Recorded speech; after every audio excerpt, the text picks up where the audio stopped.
Question So two. we're going to dig a little bit deeper into this whole substitution and troubleshooting thing here. Okay.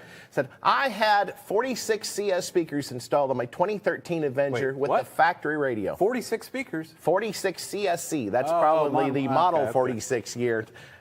It'd be nice if we did 46 of those. All right, so speakers. CSC speakers. CS With the coax. factory radio. Now that's kind of interesting. It's a factory radio. Head unit, At right. moderate to high listening level, I get a distortion sound from my driver's side door speaker.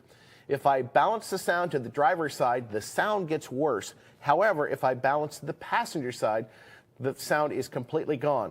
I took it to a shop. They told me that the speaker wasn't blown. However, if the problem was with my radio, wouldn't it happen on both sides? Please help, Ken. So, in my years of installing, I've seen some crazy things that people call speaker distortion, and it turns out that they had loose change in the mat pocket of the driver's door.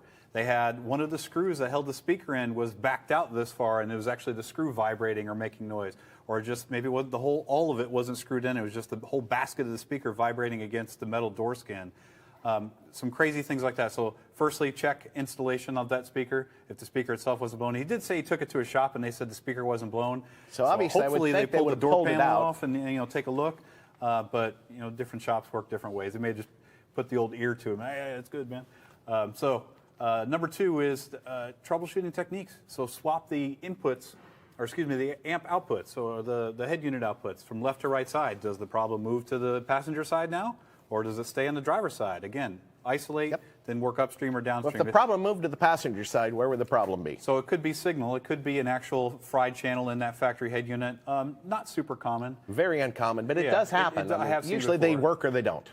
Also, if it doesn't move, then what we've also seen is you have a speaker wire that's slightly shorting to metal in the car. So it could be the spade terminals on the speaker itself or just barely touching the door panel. It seems to me factory head units are a little more tolerant of that. They don't actually shut down into protection right away like most aftermarket head units do. When you have a short in the factory, or excuse me, when you have a short in speaker wire outputs of an aftermarket head unit like this guy here, they usually go into protection and mute the outputs. Factory head units, a lot of times they just send out distortion on that channel. Especially some of the older vehicles. But this being a 13, we just don't know. Go through the install. I mean, that's all I can say. Yeah, and it is. It's all about substitution. I mean, you can even swap the speakers left to right, Exactly. So that's what I'm saying. Yeah, or you're saying actually pull the speakers Yep. themselves out. Again, yeah. So Or put the speaker on the isolate out, bench, which who knows what the shop troubleshooting actually technique, did. But, step through it. troubleshooting is just a matter of, picking a target. And what I always call is, like Ken said, it's the divide and conquer. Pick something in the middle of the chain, break it there, and then see if, like switch Put in RCAs. a known good signal into the amp or supply it with a known, whatever it is. And see if the problem changes sides or if it doesn't. So Exactly. if it doesn't change sides, then obviously it's up or downstream of where you swap the RCAs. Work whichever Could be direction you upstream. need to go. Yep.